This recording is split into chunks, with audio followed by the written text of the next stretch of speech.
పూలంగి సేవ.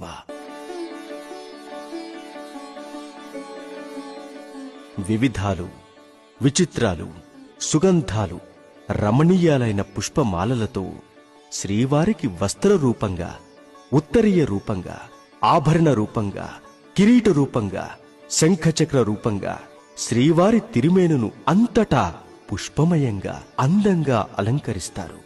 ఇప్పుడు శ్రీ స్వామివారు పూల అంగీ తొడిగినట్లుగా ఉంటారు.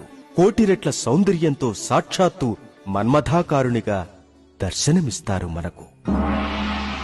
ప్రతి గురువారం నాడు పూలంగిని ధరించిన శ్రీ స్వామివారిని సేవించి శ్రీ స్వామివారి ఆశీస్సులకు పాత్రులవుతూ ఎందరో భక్తజనులు తన్మయులు, కృతార్థులు అవుతున్నారు.